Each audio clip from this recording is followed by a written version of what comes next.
excuse the mess. I'm trying to clean up my room.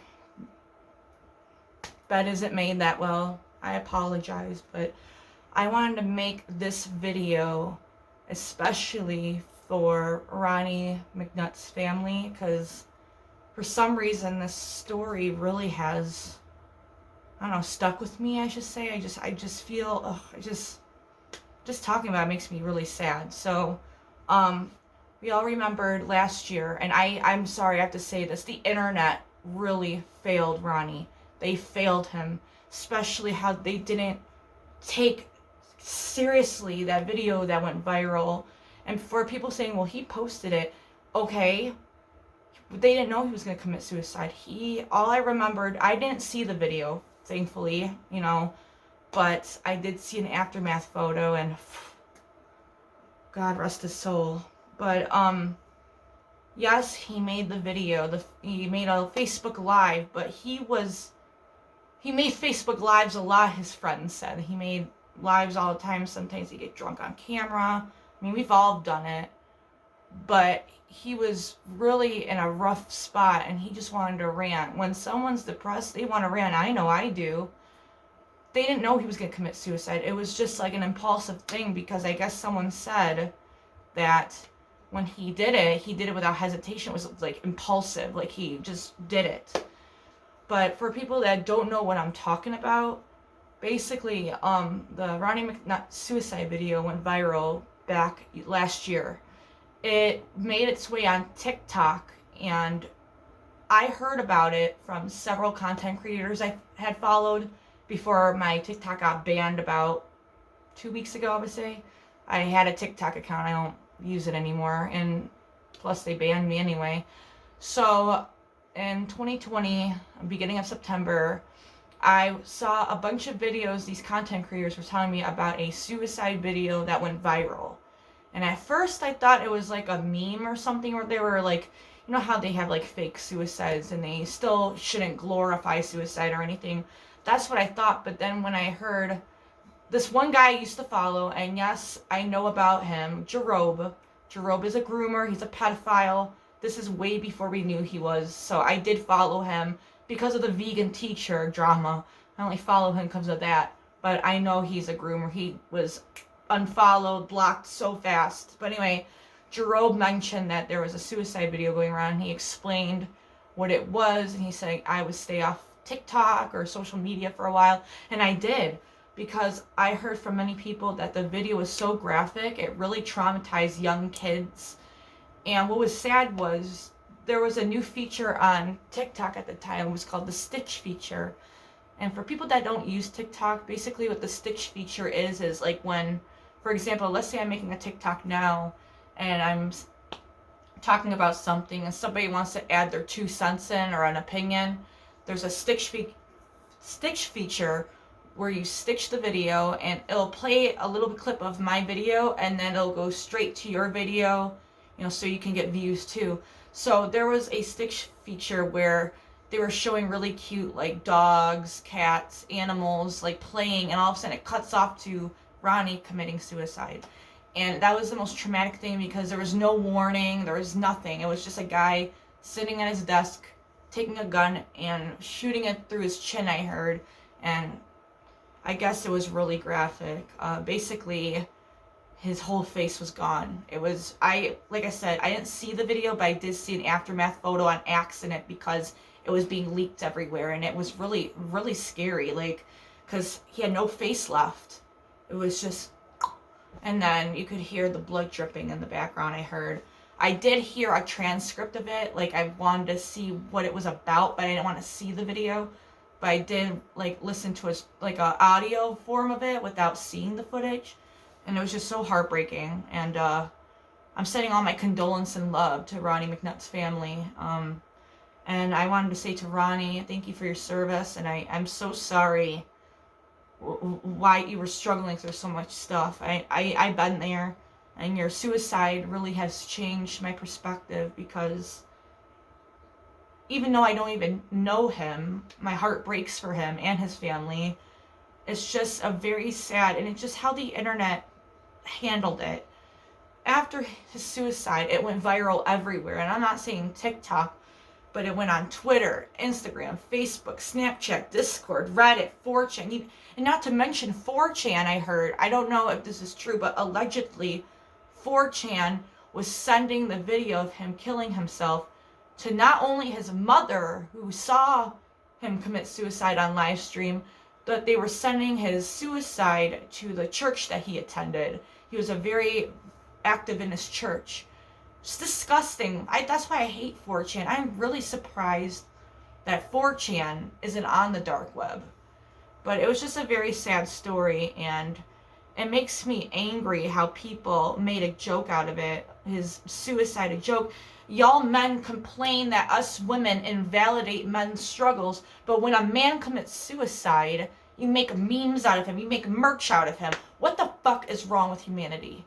You want us women to be understanding when we're trying to, but y'all men make fun of men who struggle with depression or cry or commit suicide.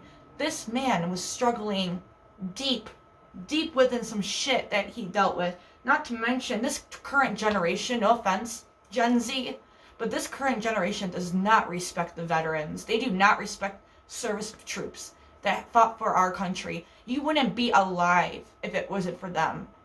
They're trying to keep the bad out of our country. And I'm not even political or anything. I have my own views. I'm like part Republican, I'm part Democrat because of some shit. But it's just disgusting how this generation says, well, he deserved it because he was in the war. You know, people were drafted before. It was out of their choice. And I love seeing people volunteer go in the war because they want to keep our country the way it is.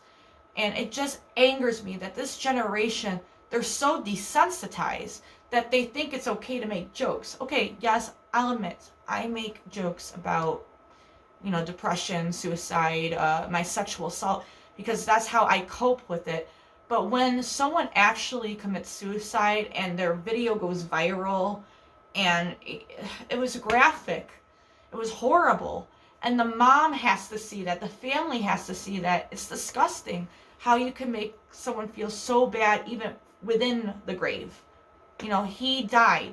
For God's sake, give the family some peace and just shut up. Literally, shut up.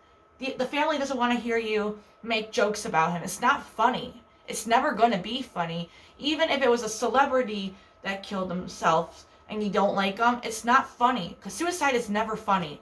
You know, yes, people make suicide jokes to cope. That's different. But making jokes out of something that actually, there's a video of him killing himself and you're making gifs out of it, what the fuck is wrong with humanity? What the fuck is wrong with humanity?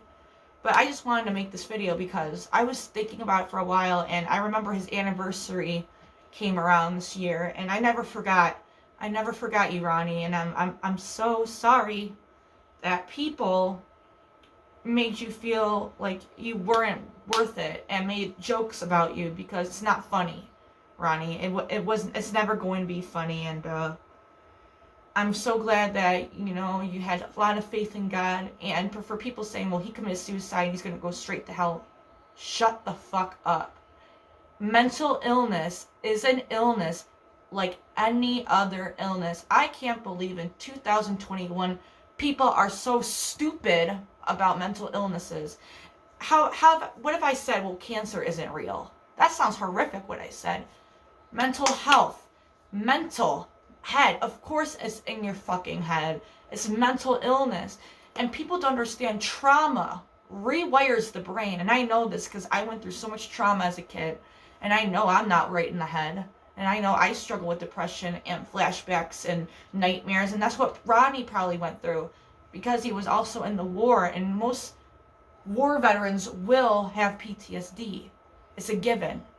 It's heartbreaking. And for his mother, Ronnie's mother, I'm so sorry I forgot your name. But I am so sorry that you had to witness that. I can't even imagine how you are feeling and how you are hanging in there. But just know that there are people that love you. Even, I don't know your family. I don't know Ronnie. I don't know you. But I love you guys. I just, my heart, I think about Ronnie every night, because I think because why it bothers me is I've been there where I wanted to kill myself. I just said, oh, fuck this, I'm done. But I couldn't imagine seeing my mom watch me kill myself. That would fuck me up. Especially Ronnie's mom was on the live stream when that tragedy happened. And I just wish Ronnie would have just hung in there. You know, he just stayed strong. I mean, it's easier said than done. But he had so many people, even though there was assholes that were making fun of this shit, there were so many people I remembered that were like making angel wings from him. They loved him. You know, people that don't even know him, we love him. And his church is gonna miss him. His mom's gonna miss him.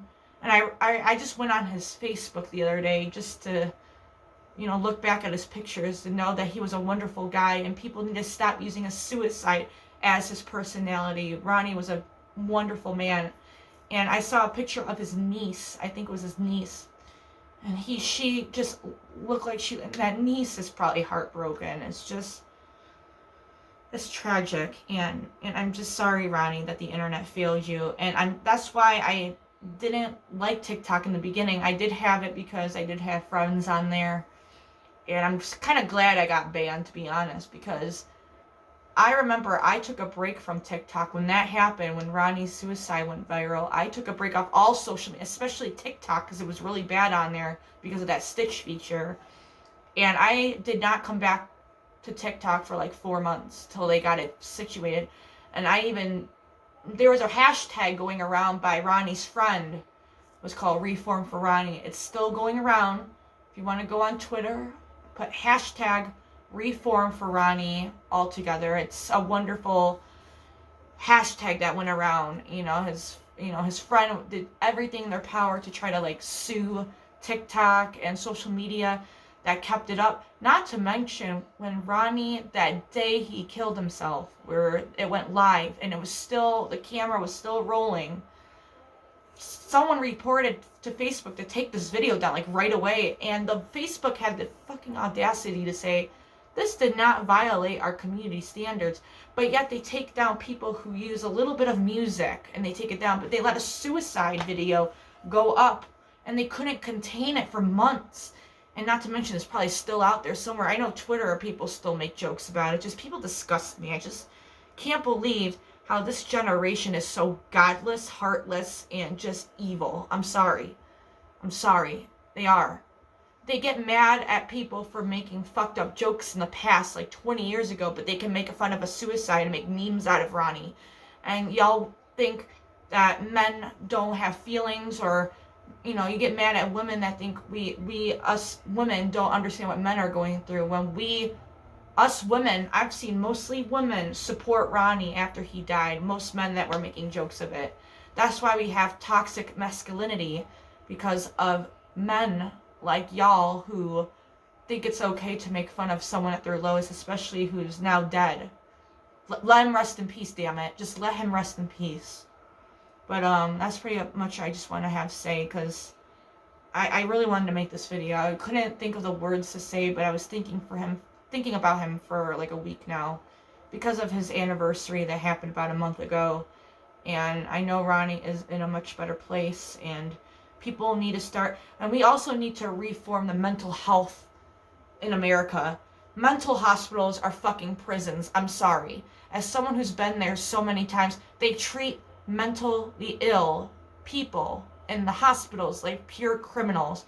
They're dehumanizing. It's just criminalizing too. They treat you like you're a damn prisoner there. How are you supposed to get better when the staff is so rude, condescending, gaslighting, laugh at you? And you know what pisses me off? People are going to think, well, this is the least of your problems. But I'm sorry. When they don't let you have phones in the mental hospital, especially music. You want music. I will tell you the number of times Fireflies by Owl City has kept me from killing myself from listening to that song. I love music. Music has helped me, get over these, suicidal thoughts I've gone through. And I just think it's terrible that they don't let you have phones. And I'm not saying have the phones all day. They should let you have them, like, during quiet period times. Like, group therapy, But most of the time these hospitals have one group therapy a day, and they hit to wander around the hallway, pace back and forth because you're so fucking bored. They want you to get better, but yet they want you to stay longer. That's another thing. That's a whole nother video, but they need to reform the mental health in America, reform health care in America, and stop making fun of men who have depression, or who cry, or who show any type of emotion. Because I always say this, I'm going to say it till the day I die, real men have emotions. Real men cry. If you're a man that doesn't cry, you're not a real man. I'm sorry. Cancel me for saying that. I really don't care, but it's true. Real men cry. And it's okay to have depression, especially men. Men are supposed to be strong. Bullshit. Women can be strong. Men can be strong. Trans people can be strong. Non-binary people can be strong. Anyone can be strong, but everyone has a right to their emotions, and we need to stop invalidating men for having mental health issues. But that's pretty much it. I just want to say, Ronnie, I'm sorry that even went viral in the first place, and I'm sorry that the internet failed you. I'm sending all my love to your mom. I forgot her name. I feel so bad. I think her name was Barbara. I don't want to say it because I don't want to mess up. But Ronnie's mother, sending my love to you. Ronnie, may you rest in peace, and please look down on your mom. Your mom needs you the most. Your suicide took a toll on everyone, and I wish you would have stayed. There's so much that was waiting for you, especially the last post you said, what your future holds. And I wish you never committed suicide. It's so sad. I would have been your best friend. I know I never knew you from before, but your suicide really changed my perspective. But alright, guys. Send your love to the Ronnie McNutt family. They need it the most.